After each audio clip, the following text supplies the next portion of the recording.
Back for part 2 of Q&A 2 Electric Boogaloo. I'm Patrick Young, Joe Venuto. We're on question 6, something about NXT. Let's go. Number 6, how much of NXT's success is due to the booking?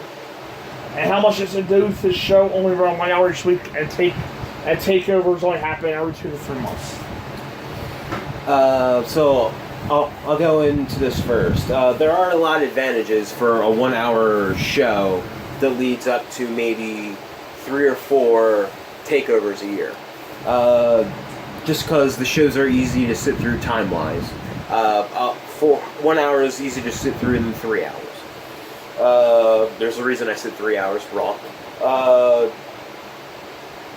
No one's really overused in that period either. Just because you only have an hour each week, not everybody can get on the show, and they sort of rotate from there. They also have longer to build towards the big show. And there's also a lack of huge placeholder takeovers where it's literally a big show to get through your next part to make it to an even bigger show, which WWE has a lot often, kind of like today in Extreme Rules. However, I do think that. Oh, let me try to see what I wrote down here. I do think they can be successful though if they do go the full 2 hours. I mean, right now NXT does have the roster to support an even longer show than what they have now, and also may benefit the people that don't necessarily get the experience on TV as well. They'll have more experience available to specifically the PC guys who could use the work. But we're actually probably going to get to the stronger case that I can make, and it's for booking. The shows are a lot easier to sit through than Raw and SmackDown because of the booking. It's just a different feeling show than anything you get off of Raw or SmackDown. Triple H likes the NWA 1980 booking, and a lot of that actually shows very strongly. Nothing is really overproduced. The promos generally feel very genuine and not really all that forced. And also, the people that haven't gotten much promo work are allowed to explore their characters a bit more, and it comes off feeling a lot more high energy and a lot more interesting. So pretty much circling out for me is booking. And along with this one fact that is, we definitely have seen 1 hour shows of 1 hour Raws that were completely terrible, that led to terrible pay-per-views that happened maybe 4 or 3 times a year. To me, the difference is booking in that. We've also seen very great shows where they led up to a great pay-per-view that happened maybe 4 times a year. Booking to me made the difference in there. One of our shows do benefit NXT, but it's also how you book them. So booking is my answer. Now, Isaiah asked an NXT question, and here are a chance to guess. So, there's no secret NXT is one of the best things to happen to wrestling fans in modern times. It's usually great storytelling, solid action, usually incredible titles. For the official minor league WWE, it certainly does exactly something that belongs to the Totem Pole. So why is it so good? Well, it's a combination of all the things Isaiah listed here. Booking, run out weekend takeovers only happen every 2-3 months. Plus a few other factors. Let's get the first one out of the way early on. There's a ridiculous amount of talent around there. This gets overlooked a lot of the time, but it's a major factor. Most promotions have to work with what they have and develop stars on their own. They have NXT where there's one indie superstar after another being brought in, coupled out with the homegrown talent that certainly exists, and how in the world can you not have one major show after another? The booking doesn't have a lot to do with the success too. NXT is a promotion that is often about the long-form storytelling, and is often the case where the journey is more important than the ending. Though the endings and takeovers are almost always excellent. NXT knows how to take a simple story and turn it into something that feels epic. Mainly because their story is given the attention and importance to turn into something special. Yeah. That's still straight by one thing that's so overlooked.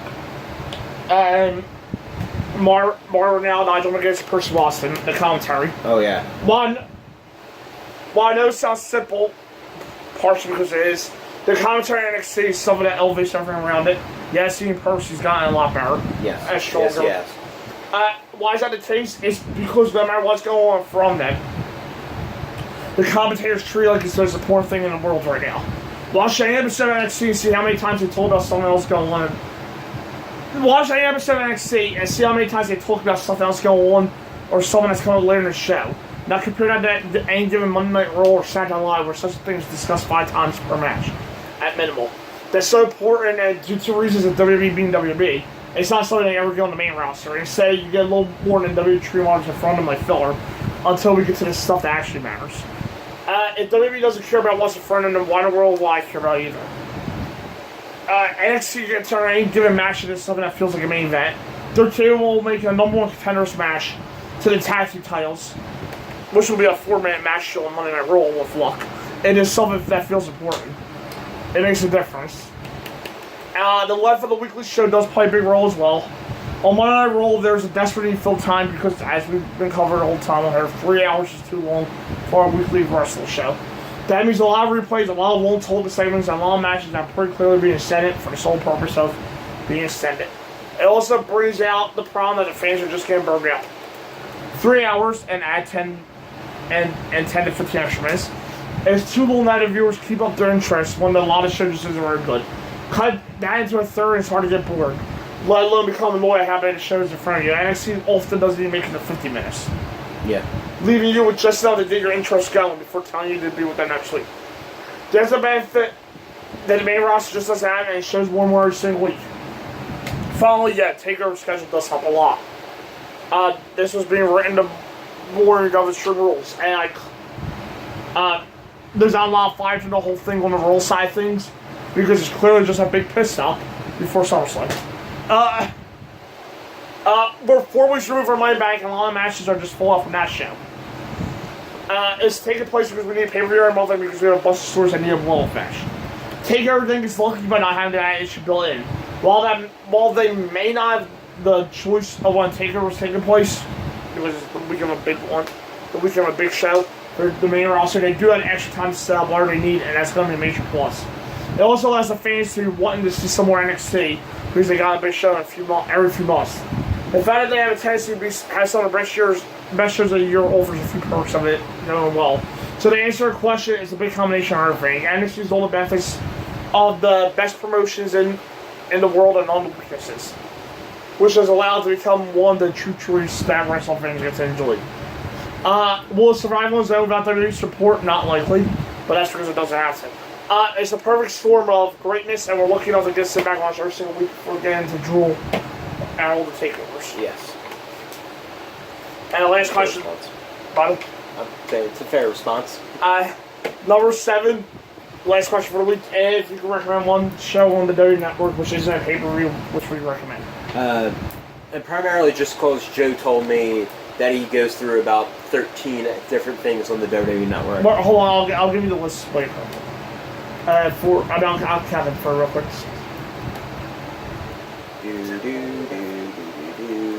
12. Alright, 12. I'm going to keep mine relatively short. Essentially, I'm going to go to a 5 Live. And the reason why I'll recommend it among other great WWE programming on the WWE Network is because it's probably one of them among the least watched. We've heard about the great 24 specials they've had. I've heard about NXT is probably the hottest thing on the WWE Network. And all other stuff have been raved about and ranted about. We really don't get that about 205 Live, probably because it had an incredibly weak start, and it's sort of a mishandled beginning period as well. However, since the beginning of this year, it has been on fire, and I think it needs to be way more respected and way more watched than it is. Alright, and now I get to have some fun. In short, the WWE Network is the greatest thing that ever happened to wrestling fans. For a completely reasonable price, we get practically every WWE pay-per-view ever. Every episode of almost every major American wrestling show ever. And all kinds of original content. That's where we're looking today, and that means there's a lot of good stuff to be seen. For sake of simplicity, I'll leave off any actual wrestling shows. If I get into that world, I'll be here all night. And since I could already do that for us, so I'll leave them off. That leaves us with a bunch of documentaries and interview shows, and this is quite a bit to work with. Indeed. These are in no particular order, save for the last 10. So the first 10 are no particular order. Also, as you want to notice, since I tend to go a little insane with things like this, it was supposed to be a recommendation of one show. It's really more of a list of every original show on the WWE Network that I like. And then my 2 favorites at the end. I'm sure there's something in there you haven't seen, or at least not seen in a long time. Okay. As a Christian show, Wild and Crazy Antics, inside meta jokes, including TNA references, and the Bullet Club references, yeah. Teaching a Shockmaster how to properly break through a wall. A fun trivia game, and Opie Shenanigans, because Opie Shenanigans rule. City streamers. Yes. This is exactly what you think of when you think of as a Christian show. And genital warts. Yes. It takes a little time to get used to, but once they hit their strides, pure greatness. Legends with JBL. I know this doesn't sound like much, but this actually is one of the better interview shows on the network. Above all else, is one of the best lineup guests you'll ever see, including names like Sting, Medusa, and Bruno Sammartino. That last one alone, Bruno, should bring you in. But JBL is actually quite a solid interviewer, and goes into some interesting areas. Sammartino's episode alone is worth watching again. Yeah. It's a shame that the show was canceled. It couldn't have been that hard to produce. But why have a good show when you have a less good one? The original special section on that network. There's one of the more diverse sections on that network because there's a little bit of everything. As is all the case, the quality can go up and down, but because there are all kinds of things to be seen here. I'm sure you can find that entertaining because there really is that much to pick from around here. That may be cheating, but there's all kinds of stuff in there, and that's a great thing to see. Beyond the Ring. This isn't quite a show of a rare collection. You know, all those documentaries that WWE puts on DVD. Well, here are a majority of them without the match selection, which you probably find on the network on their own anyway. So. Yeah. And since some of WWE actually invests some time into, the re-range will prove good and outstanding. Just pick something you like and you'll have a great time. Countdown. Why this show doesn't continue beyond me, it sounds like something that could have gone for years. Oh, yeah. It's exactly what the name suggests. A top 10 list for any given topic with various wrestlers told them the topic at hand. This can be anything from best big men to wrestling romances to greatest villains. You can go forever with that, but for some reason they stopped making new episodes right around the time the network debuted. There's some great for background noise, even some of the choices are a little strange. Breaking Ground. This one may be a little dated, but okay, it's a lot dated by this point. But it worked well while lasting. It's a documentary series looking at a variety of people in the NXT roster showing their journey up to the ultimate goal of the main roster. There are several different kinds of performers featured, from top stars to mid-carders to rookies. You see a lot of behind-the-scenes material and look at just how far people in NXT come from their debuts to the top of promotion. I could go for a second season. Yeah, I can agree to that with you. Rivalries. Much like Countdown, you can have fun with stuff like this for a long time. Each episode is a retrospective on different feud, all through interviews by people involved. The match clips, promos, and people told about how important the feud was both at the time and going forward. Again, why did they not keep this going for months and not years on end? Story time. This is a show that mixes things up a little. The wrestlers spend a lot of time on the road, and that allows them to see a lot of interesting, strange, at times just funny things. They're creatures of habit, by definition, and when something happens that's a little out of whack, it's worth talking about. That's what you get here. Albeit it's an animated form with the wrestlers telling stories, and Gino can narrate them. The animation probably explains why it takes so long to get new episodes out. But what you get is a lot of fun that can only come from something that's off the wall as wrestling stories. Yeah. WrestleMania Rewind. I might be cheap here as there is a wrestle match in the end. But there's more to it than just that. This is a series that was around the beginning of the network, but that fell to the side. Each episode looks at a specific match, and most like rivalry shows a main documentary of what led to the match. With the match stuff here and there, I know I've said this a lot, but this really could go on for a long time. With spin-offs of a ton of other pay-per-views.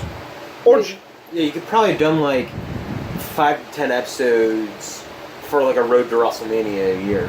Yeah, or just call it WWE Rewind. Yeah. And open up the floodgates to all kinds of matches. That's true, yeah. Another good concept that wasn't used enough. This is actually a YouTube one that actually is put on the network too the same week when they film it. Yeah. Formerly known as. This is part of the WWE Shorts collection. And it's one of my favorites that they puts together. It's the main documentary on Given Wrestler. Right now, currently, it's Matt Hardy, Ruby Riott, Luke Harper, Jeff Hardy, and Billy all have episodes. And they show their time in the independent scenes. They raise up to the WWE roster. The shows also go to their old stomping grounds.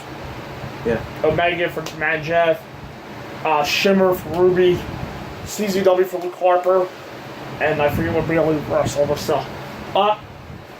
All they go to the Billies that spent their early days of careers. It's a really fun show, and I look forward to the new ones. Now my main two. Legends of Wrestling. Yeah, the round table. Yeah. Now, this is the show that needs to come back.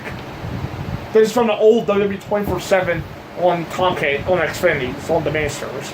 Yeah. This is the old show from that now. It's a roundtable discussion about all kinds of things.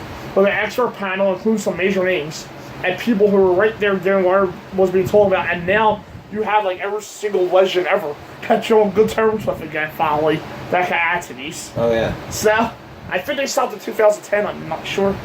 Yeah. Because I think I remember Bret Hart won a couple. Yeah. So I want to say it was in 2010.